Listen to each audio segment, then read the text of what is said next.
Որտեղից դες այդպիսի տեղեկություն։ Չէ, ոչ պաշտոնական։ Ժամանակը կգա կիմանաք ով կմասնակցի, արտգործնախարարությունից կհայտնեն հավանաբար։ Բայց չմասնակցելու մասին որոշում չկա, պարոն Ռուբինյան։ Ինչի մասն է խոսքը։ Չգնալու այդ ֆորումը։ Ասում եմ, երբ որ ժամանակը գա, դեռ մի քանի օր կա, մինչև դա կտեսնենք ով կմասնակցի կամ չի մասնակցի։ Հա։ Ռուսաստանի հետ կապված վերջին այցից հետո Նիկոլ Փաշինյանի հայ գործարանների հանդեպ համագործակցի քաղաքական համատեքստ ունի, կոնյակի գործարանի հետ կապված, հիմա ջերմուկի գործողեր Ինչ է վերաբացվել։ Ինչ է վերաբացվել։ Դուք ես չեմ տեսել պարոն Սիմոնյանը ինչ է գնացել, բայց ենթադրում եմ, սա զուտ իմ ենթադրությունն է, որ երևի ինպես զայրացել է, որ որոշ հայաստանյան լրատվամիջոցներ իրենց տերերի հրահանգով փորձում են ստեղծել մի տպավորություն, թե իբր ինչ-որ տնտեսական խնդիրներ կան, ոչ մի խնդիր չկա, հանգիստ եղեք։ Դե մի վարքան, ես էլ ձեր հարցին պատասխանեցի։ Դե ասեցի չկա։ Բացարձակ։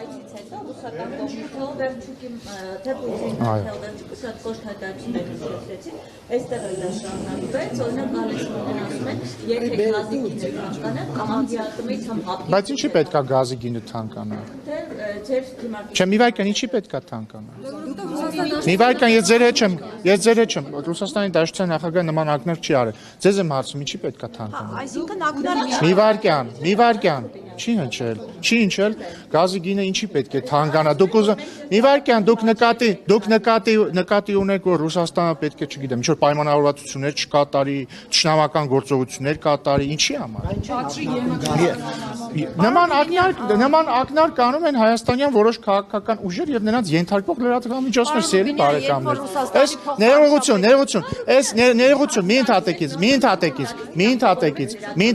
ես թիրախավորում եմ լրատվամիջոցներին։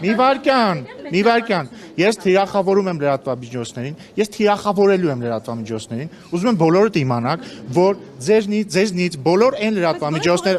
մի վարքյան, բոլոր այն լրատվամիջոցները ձեզնից, ովքեր թափանցիկ չեն ներկայացնում իրենց ֆինանսական աղբյուրները, հայտնվելու են իմ թիրախի ներքո։ Հիմիկվանից իմացեք։ Ինչ վերաբերում, ես նույնիսկ չգիտեմ դուք որ լրատվ Շատ լավ, հեչ թափանցիկ չի, ես չգիտեմ ով է ֆինանսավորում, իդեպ շնորհակալ կլինեմ, եթե հայտնեք հիմա։ Դե հայտնեք իմանաք, հայտնեք բոլորս իմանանք, ով է ֆինանսավորում, բայց ներողություն, իմ մայրը խմբագիր չի, մի վարքյան էլի։ Դե հիմա լսեք, ես էլ ձեզ խնդրում եմ նախ ձեզ պահել դաստիարակված, ոչ մի դաստիարակված մարդ չի, մի վարքյան, ուրեմն լավ չի դաստիարակել իմ մայրիկը ձեզ, որովհետև դաստիարակված մարդը երբեք որևէ մարդու չի ասի հարգեք ձեր մոր հիշատակը։ Իսկ հիմա լռեք, այո, ուրեմն ես ցավում եմ, որ իմ մայրիկը ձեզ լավ չի դաստիարակել, բայց ինձ լավ է դաստիարակել։ Հիմա անցեք հաջորդ հարցին։ Հիմա լռեք, հա, մի հատ լռեք։ Լռեք։ Ավարտելով թեման, ձեր այս փուչիկը, որը դուք ուզում եք փչել, թե իբր Ռուսաստանի հետ տնտեսական խնդիրներ կա, ես հասկանում եմ դուք ինչ եք այդ փուչիկը ուզում փչել, որովհետև օրինակ Կալուգացի օլիգարխը պատրաստվում է դա դարձնել իր քաղաքական կամպանիայի մաս։ Այդ փուչիկը փչել չի ստացվելու, այլ հարց է։ ասում եք փուչիկ, պարոն Ռուբինյան, բայց Ռուսաստանի փոխվարչապետը ասում է, որ Հայաստանի հետ օրինակ պայմանավորված Ռուսաստանի փոխվարչապետը նման բաներ ասում է 1 տարի առաջ, 2 տարի առաջ, լավ չի, չէ՞։ Ասեք։ Հայտարարում է, ասում է Հայաստանի Պարոն Ռուբինյանը կարող է դադարեցնենք ճեպազրությունը Ոնց ուզում եք դուք կարող եք հեռանալ։ Ես որևէ խնդիր չունեմ, կարող եք բոլոր այն լրագրողները այստեղ ներկա, ովքեր որ լավ չեն զգում են փաստից, որ ես բարձրացնում եմ իրենց ֆինանսական աղբյուրների հրապարակման հարցը, շատ լավ, բոլոր այն լրագրողները, ովքեր ուզում են լքել այս ճեպազրույցը, ազատ են դա անել։ Խնդրեմ, կարող եք լքել։ Տիկին Ջեբեջյան, կարող եք լքել, բացարձակ ես չեմ նեղվի։ Բացարձակ չեմ նեղվի։ Խնդրում եմ հեռացեք, եթե ուզում եք։ Ես հարցը ստամ։ Շատ լավ։ Մի ընդհատեք ինձ խնդրում եմ։ Ինչ ասեցիք, դուք էլ խնդրում եմ քաղաքական դաշտից, դուք չեք որոշում, դուք չեք որոշում։ Որոշումա ժողովուրդը։ Ժողովուրդը կորոշի ով կհեռանա քաղաքական դաշտից թե ոչ, ու նաև ես վստահ եմ, որ ժողովուրդը կտա մեզ մանդատ այնպես անել, որպեսզի լրագրողները եւ լրատվամիջոցները, որոնք սնվում են տարբեր օլիգարխների կողմից, իրանք ստիպված են լինելու հրապարակել իրենց ֆինանսական աղբյուրները, ու մարդիկ իմանալու են, թե լրագրողները ովքեր գալիս քաղաքական ելույթներ են ունենում, ոչ թե հարցեր են տալիս, այլ քաղաքական ելույթներ, ում պատվերով են դա անում։ Այնինք մարդիկ իմանալու են, դուք կոնկրետ դուք ում պատվերով եք, օրինակ գալիս տեղ բաներ անում։ Դե լավ, արդեն գնացեք, դե արդեն գնացեք,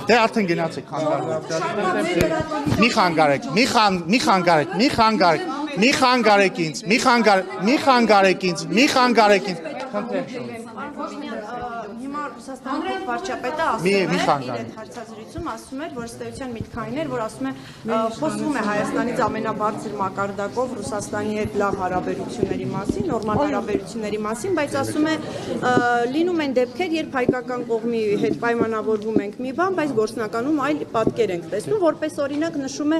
երկաթուղու հարցը, ասում է մեզ բարձր մակարդակով առաջարկում են կառուցել այդ երկու կտորները, մենք դրական քննարկում ենք եւ դրական արձագանք ենք տալիս եւ դրան հաջորդում է վարչապետի հայտարարությունը հարցազրույցի տեսքով ընդ որում, որտեղ ինքը արդեն այլ առաջարկ է անում առհասարակ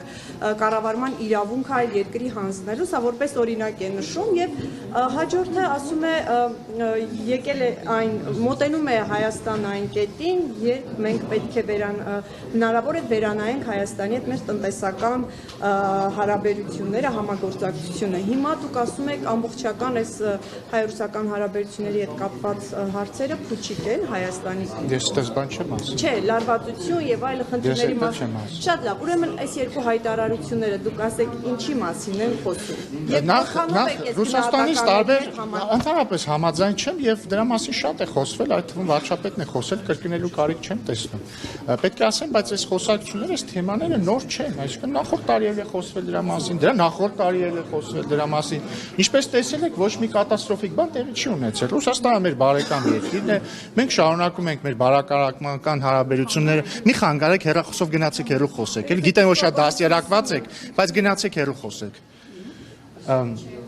Եվ մենք շարունակելու ենք շատ բարեկամական մթնոլորտում քննարկել, բնականաբար ոչ բոլոր հարցերի շուրջ եք համաձայն լինելու։ Հիմա օրինակ Ռուսաստանից այլ բաներ են հնչում։ Օրինակ ասում են, որ ասենք, չգիտեմ, Ազատություն ռադիոկայանը վատ գործունեություն է ծավալում Հայաստանում։ Հավանաբար կհիշեք, չէ՞, իրենց արտգործնախարարության խոսնակները, եթե չեմ սխալվում։ Մի քանի ամիս առաջ Ազատություն ռադիոկայանին շատ վատ ձևով էլ բնութագրում։ Հիմա ինչ անենք, փակենք Ազատություն ռադիոկայանը։ Չէ, հիմա ասում են տարբեր բաների շուրջ համաձայն ենք, տարբեր բաների շուրջ համաձայն չենք, բայց դուք կարող եք հանգիստ լինել, չենք փակելու Ազատություն։ Իսկ համաձայն եք այն գնահատականի հետ, որ Հայաստանը գործնականում պայմանավորվում է այլ բան, բայց գործնականում անում է այլ եւ այս ես կարծում եմ, որ ի հեճուկս բոլոր պնդումների, որ Ազատություն ռադիոկայանը Հայաստանում վատ գործունեություն է ծավալում, հակառուսական գործունեություն է ծավալում, մենք այդ որակումներին համաձայն չենք եւ կարծում ենք, որ Ազատություն ռադիոկայանը կարող է ազատ շարունակել իր գործունեությունը պայմանով, որ կհրապարակի իր ֆինանսական աղբյուրները, ինչ անում է, դեպ օրինակ ոչ մի բան չեմ կարող ասել Ազատություն ռադիոկայանի, որտեղ բոլորը գիտեն, որ ԱՄՆ կառավարությունը Երևանի եւ Մոսկվայի միջև եղած հետ կապված։ Ես ասացի, ես երկաթուղու վերաբերյալ մեր դիրքորոշումները հայտնի են, վարչապետ Փաշինյանը ասել է նաև, որ մենք չենք պատրաստվում Ռուսաստանի մեջ ետևում ինչ-որ բան անել, չենք ուզում որևէ հարցրել, բայց մենք ունենք կոնկրետ խնդիր եւ այդ խնդիրը քննարկում փուլում է այսքան բան, որևէ չգիտեմ, աշխարհացունց բան տեղի չի ունեցել եւ չի ունենա հանգիստ եղել։ Եթե Հայաստանի շահերին չի բխում ռուսական կառավարումը, այդ ես ձեր բոլոր հարցերին արդեն պատասխանեցի, մանավանդ որ ձեր հարցերի մի մասը դուք ի ուրախություն բոլորիս նաեւ հնարավորություն եք ունեցել տալ։ Անձամբ վարչապետ Փաշինյանին նախորդ շաբաթ էլ էիք տալիս, երբ որ կառավարության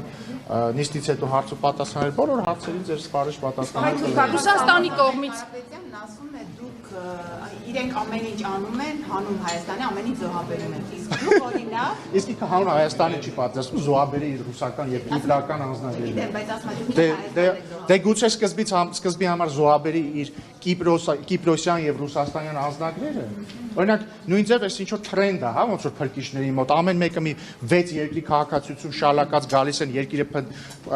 բան փրկելու, ասում ես լավ, իսկ գուցե այն Բագրատ սրբազան շակերտների մեջ չէ, Կանադայի քաղաքացիներ, երբ որ ասում էին գուցե դուք զոհաբերեք ձեր Կանադայի քաղաքացիությունը, չէ, այդպես չէր զոհաբերում։ Այսինքն իրանք ուզում են գան դառնալ վարչապետ, բայց մի հատ պրիմիտիվ օտարերկրյա քաղաքացիությունը չեն ուզում զոհաբերեն, որ այս ժողովուրդը հասկանա, որ լավ, այս մարդիկ կատարածու չեն, մանկլավիկ չեն։ Ում կատարածուն են, պարոն Ռուբինյան։ Չգիտեմ, ում կատարածուն են, հաստատ ոչ Հայաստանի Իսկ ժողովուրդը։ ելույթն ընդհանուր ընդհանուր առմամբ ինչպես կգնահատեք, պարոն Ռոբինյան, ելույթի փաստը։ Ում ելույթ։ Սամվել Ես Կարապետյանի վստահ չեմ, դրանում որ դա արձարծված դրույթները, Ես օրինակ, վստահ չեմ, որ դա խաղաղության վերաբերյալ դիտարկումները։ Ես պետք է գնահատեմ այն փաստը, որ նախ ես չգիտեմ իրոք դա արհեստական բանականություններ թե ինքն էր խոսում, բայց եթե ինքն էր խոսում, գնահատում եմ, որ 5 րոպե 20 դուբլով խոսելուց ինսուլտ չի խփել նրան, ես գնահատում եմ, որ կենթանի է մնացել այդքանից հետո, հույս ունեմ հաջորդիվ, օրինակ ինքը հնարավորություն կստեղծի, որ դուք բոլորով գնաք եւ իրեն հարցեր տաք, չէ՞ որ ինքը ժողովրդավար է, ուժեղ է, շատ ուժեղ է։ Ես վստահ եմ, որ ուժեղ Սամվել Կարապետյանը ոչ մի դեպքում չի վախենա ձեր հարցերից։ Ես վստահ եմ, որ Նարեկ Կարապետյանից ուժեղ Սամվել Կարապետյանը, սա շատ կարևոր է, ուժեղ Սամվել Կարապետյանը չի վախենա պատասխանել Նարեկ Կարապետյանի մեկ հարցից։ Կիրակոսյան, հազար ներողություն աջա։ Նարեկ Կիրակոսյանի մեկ հարցից չի վախենա Սամվել Կարապետյանը։ Ես վստահ եմ, որովհետև նա շատ ուժեղ է։ Ես վստահ եմ, որ Շողիկն էլ հո Կարապետյանը։ Գալստյան։ Շողիկ Գալստյանի։ Ես վստահ եմ, որ Շողիկ Գալստյանի մեկ հարցից չի վախենա ուժեղ Սամվել Կարապետյանը։ Ես վստահ եմ, որ Ռիփսիմե Ջեբեջյանը չի վախենա ուժեղ Սամվել Կարապետյանից եւ կտա 1 կամ 2 հարց։ Ես վստահ եմ, որ Ռիփսիմե Ջեբեջյանը sense կկանգնի եւ մի հատ 10 րոպեանոց քաղաքական ելույթ կունենա ուժեղ Սամվել Կարապետյանի դիմաց, բայց օրինակ այստեղ նստած է Արմատ մեդիայի լրագրողը, որը ֆինանսավորվում է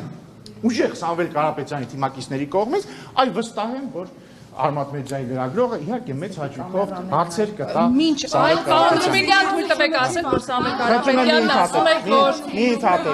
հատեք, գնացեք իր տուն հարցեր տվեք, գնացեք տուն հարցրեք, պարոն Կարապետյան, կամ չգիտեմ ոնց եք իրան դիմում իր շրջապատն է, չէ՞ ձեզ ֆինանսով։ Գնացեք ասեք, պարոն Կարապետյան, ինչի Ռուսաստան եւ Կիպրոսի քաղաքացիություններից չեք հրաժարվում։ Չէ՞ որ դուք ամեն ինչ պատրաստ եք զոհաբերել հանուն Հայաստանի։ Խնդրում ենք, զոհաբերեք ձեր ռուսական եւ կիպրոսյան պասպորտը, պարոն Կարապետյան։ Ուժեղ առաջնորդ, ուժեղ, գնացեք ասեք։ իսկ մինչ այդ պարոն Կարապետյանն ասում էր, որ ուժեղ բանակցող են լինելու, ուժեղ են լինելու Մոսկվայում, շատ լավ, 20 դուբլից, հա։ Ես ուզում եմ մի հարց բացատրել։ Պեկինում, Եթե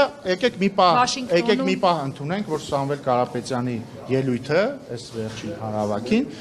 իրական է, 50-50 անկեղծ եմ ասում, չգիտեմ, կամ իրական է, կամ ելնելով այն կանխավարկածից, որ բայց եթե բնական է, դա նշանակում է, որ այդ մարդը մի հատ 6 րոպեանոց ելույթը ձայնագրել է 20 դուբլից, այսինքն ակնհայտ է, չէ՞, բոլոր լրագրողները հասկանում եք, որ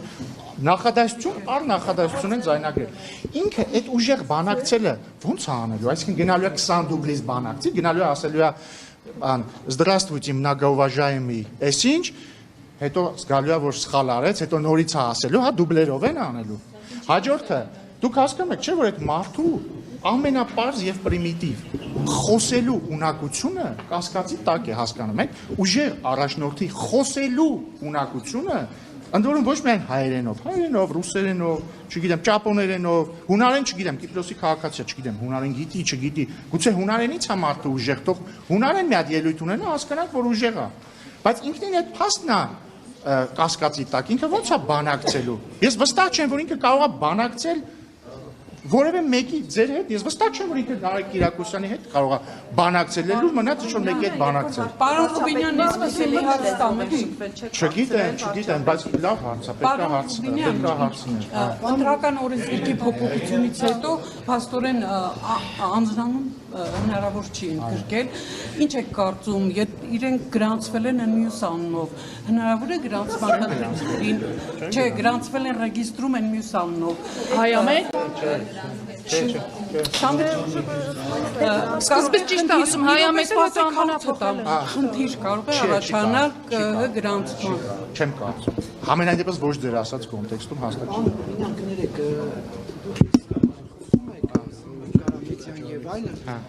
դուք Ունեք օրինակ համակարգման գործ, օրինակ հայ-թուրքական հարաբերություններ, ըստ էության այս ընթացքում որևէ ձեռքբերում արձանագրում չունեք, որ կանգնեիք հայ լրագրողների դիմաց ու եթերում ձեր ձեռքբերումներից խոսեիք, այլ ոչ թե ընդդիմադիր ուժերից մեկին 10-15 բայց դուք եք հարց տալիս ընդդիմադիր ուժերից մեկի մասին, հարց մի տվեք չանադառնա։ Հիմա հարց եմ տալիս հայ-թուրքական հարաբերությունների մասին, ինչ ձեռքբերումներ ունեք, երրորդ երկրի քաղաքացիների համար չէ, ինչ եղավ այդ որոշումը, սահմանները երբ կբացվեն։ Հայաստան-Թուրքիա հարաբերությունների կարգավորման գործընթացում մի շարք քայլեր արվել են արդեն իսկ, եկե հիշեք, եւ որ ամենասկզբում վերաբացվեցին թռիչքները Երևանի եւ Ստամբուլի միջեւ, որոնք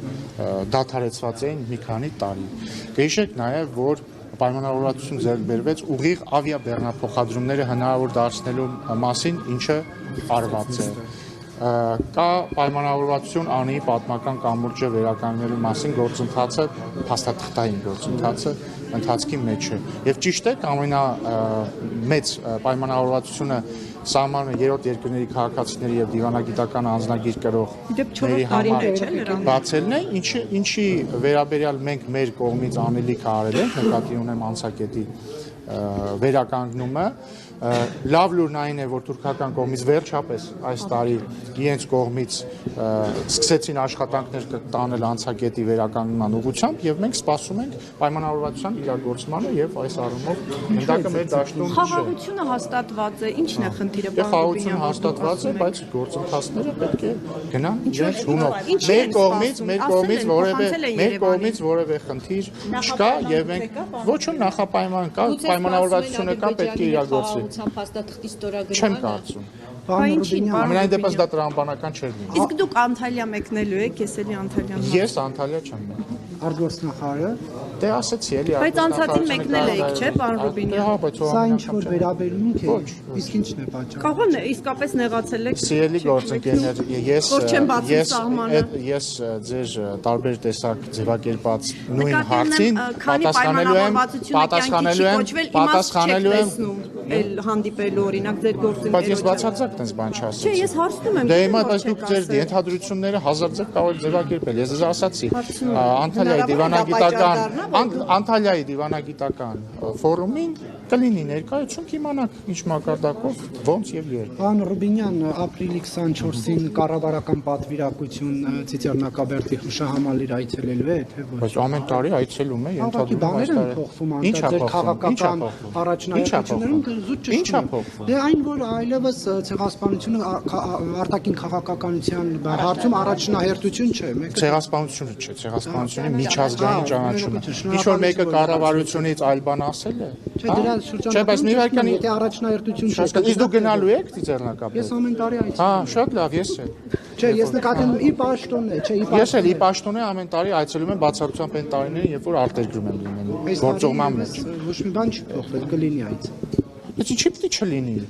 Այսինքն դուք այնքան եք այդ դուք չէ էլի անձամբ նկատում ես ձեր լրագրողական դաշտը այնքան ես փուչիկը փչել ուրացում որ հիմա դուք սկսել եք ինքը ներողություն հա որովհետև բոլորի գործունեության բանն է այնքան եք փչել ես ուրացում ես իմ ինչ դավաճան էս ինչ է ինչ որ ինքներդ սկսել եք այդ աբսուրդներին հավատալ հա Զուտ որ այլևս առաջնահերթություն չի, դրա համար է։ Սիրելի Նարեկ, ցեղասպանության միջազգային ճանաչումը նաև առաջնահերթություն չի եղել մինչև 98 թվականը, Լևոն Տեր-Պետրոսյանի նախագահության տարիներին։ Բայց դա չի նշանակում, մի բան է, երբ որ դու մի բան դնում ես քո թոփ առաջնահերթություն, որպես միջազգային քաղաքականության մաս։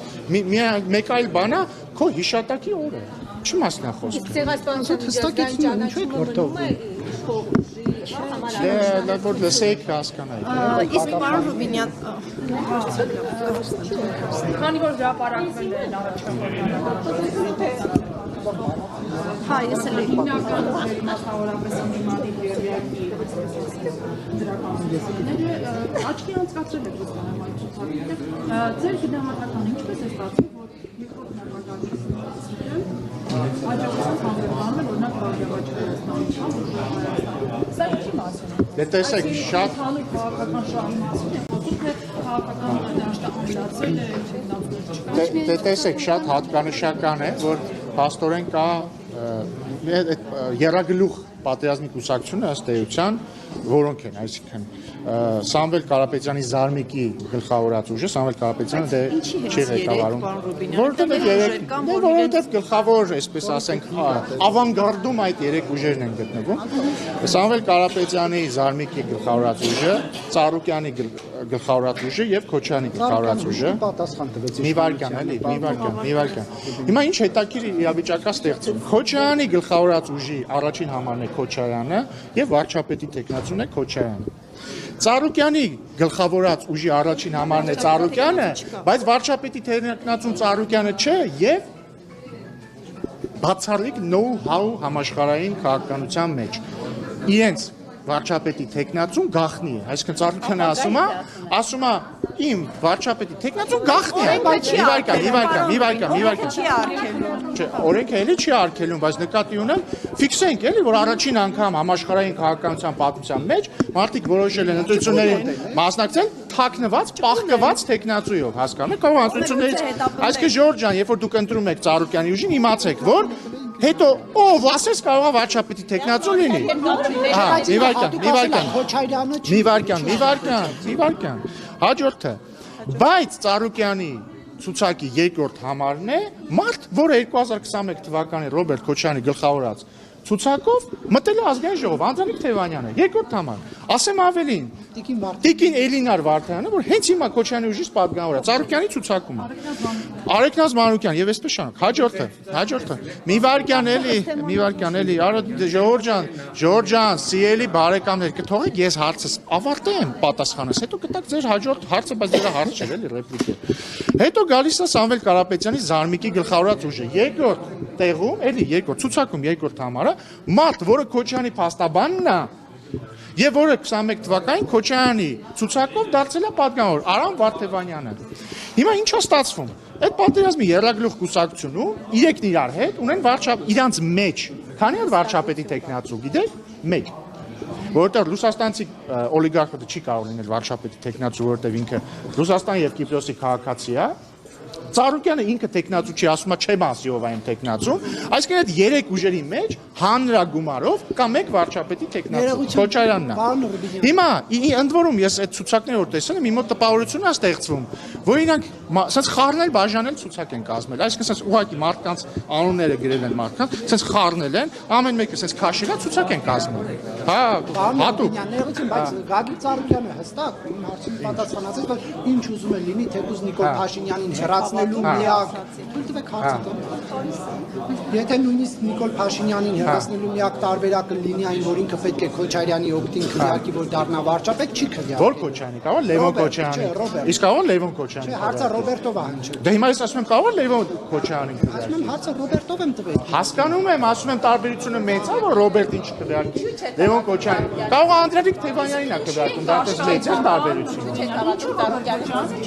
Աշխատվում են, չգիտեմ, եթե անունը տան ժողովուրդը չի։ Ընդ որում նաև գիտեք ինչն է շատ հատկանշական, որ Ծառուկյանը ասում է մեզ թարմ դեմքեր են պետք։ Ասենք թարմ դեմքը ով է, Քոչարյանն է թարմ դեմքը, ինքը Ծառուկյանն է թարմ դեմքը։ Ֆիզիկապես գուցե լավ է պահպանվել, բան չունեմ ասելու, բայց ինչով է ինքը թարմ, ասենք Ծառուկյանը ինչով է թարմ, կամ ներողություն, ասենք Ռուսաստանցի օլիգարխի ինչն է թարմ, Ռուսաստանցի օլիգարխի հարազատ եղբայրը, երբ որ մարտի 1 էր անում, երբ որ Երևանի կենտրոնում 10 հոգի սպանում էին երեկոյան, Ռուսաստանցի օլիգարխի եղբայրը ՀԿ խմբակցության ղեկավարն էր։ Դրանից հետո նշանակվել է Սերժ Սարգսյանի աշխատակազմի ղեկավար։ Դրանից հետո եղել է ՀԿ խմբակցության անդամ, ու եղել է նաև ՀԿ գերագույն մարդ։ Տարեթիվը չեմ հիշի, բայց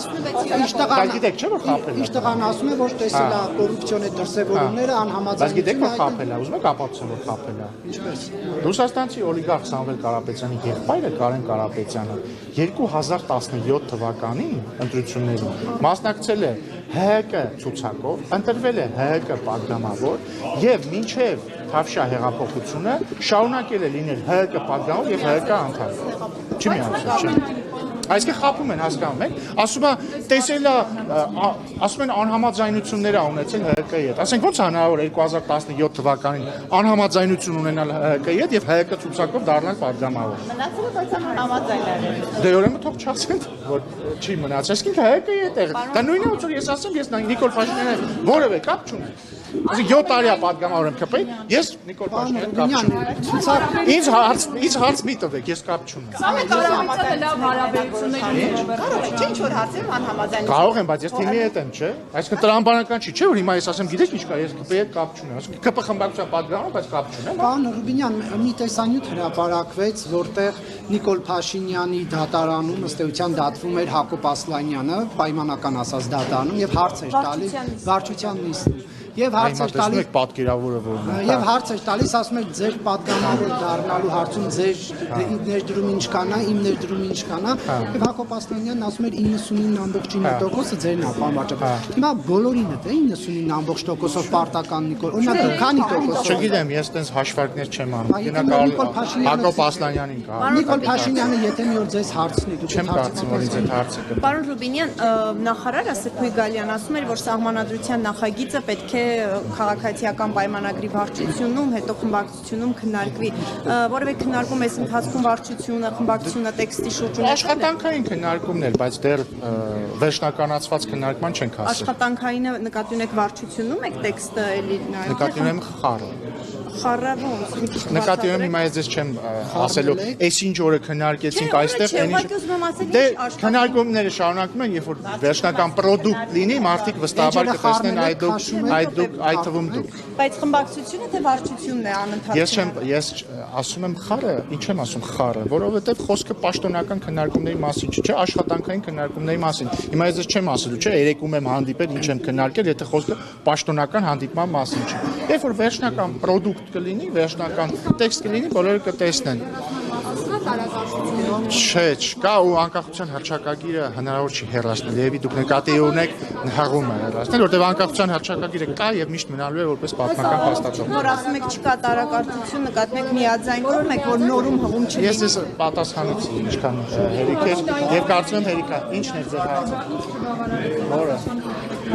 Հնչեցի։ Ինչ է պատճառը, որ եւ Գագիկ Ծառուկյանը եւ Սամվել Կարապետյանի թիմը հուսափում են բացառիկ, ասենք որովհետեւ ուզում եմ, դե ինչն էր պատճառը, որը օրինակ ինչն էր չէ, օրինակ ինչն էր պատճառը, որ Մարտուն Գրիգորյանը, որը նույնպես հանգրվանել է Ծառուկյանի ցուցակում, Գյումրիի ընտրությունների քարոզարշավի ժամանակ ասում էր, որ ինքը Վարդան Ղուկասյանին ձայն չի տալու։ Ինչն էր պատճառը, որ ասում էր, տեսեք, այս ԿՊ-ն ուզում է գա Վարդան Ղուկասյանին բերի քաղաքապետ, որովհետեւ ինքը ուզում էր մարդկանց մոլորեցնել, ստանալ քվե, հետո ինչպես տեսակ գնաց ու խմբակցության անդամի պես իր քվեն տվեց Վարդան Ղուկասյանին։ Հիմա նույն ձև իրանք թաքնված, չգիտեմ, ինչ հեքիաթ ասես կպատմեն, իրաց նպատակը հետևյալն է։ Ասել մենք, չէ, ինչ եք ասում, մենք իրար հետ կապ չունենք, օրինակ Ծառուկյանը կասի, չէ, ինչ եք ասում։ Ես ոնց կարող եմ Քոչարյանի հետ կապ ունենալ, մարդ, որը ասենք իր կուսակցությունը Քոչարյանի ուղիղ հրահանգով է ստեղծել։ Հեռավոր 2007 թվականից հետո մարդ, որը միշտ ընտրություններին պաշտպանել է Քոչարյանին, կամ նույն Սամվել Կարապետյանը պետք է ասի, ոնց կարող ենք մենք Քոչարյանի հետ կապ ունենալ, մարդ, որը մուծել է Քոչարյանի գրավը։ Մի վարքյան։ Կամ ասում են, ինչ կապ ունենք մենք Սերժ Սարգսյանի հետ։ Հեչ, ոնց որ իմ աղբերն է Սերժ Սարգսյանի աշխատակազմի ղեկավար եղել, կամ իմ աղբերն է ՀՀԿ խմբակցության ղեկավարն եղել։ Իրանք ուզում են կեղծ տպավորություն ստեղծել, որ իրար հետ կապ չունեն, որպեսզի քվեներ ստանան, վերջում կպնեն իրանց սիրելի Գյումրիի սցենարը անել մեկ տարբերությամբ։ Եթե Գյումրիում Գյումրիի սցենարի արդյունքում 6 ամիս հետո Վարդան Ղուկասյանը ձերբակալվեց կաշառակերության մեղադրանքով, այս դեպքում ոչ ոք չի ձերբակալվելու կաշառակերության մեղադրանքով, որովհետև կաշառակերությունը, ինչպես հին եւ բարի ժամանակներում, դառնալու է ոչ միայն դատապարտելի, այլ նաեւ շատ ողջունելի, ազգահաճո, ազգանվեր, ազգային, հարգարժան գործողություն։ Շնորհակալություն։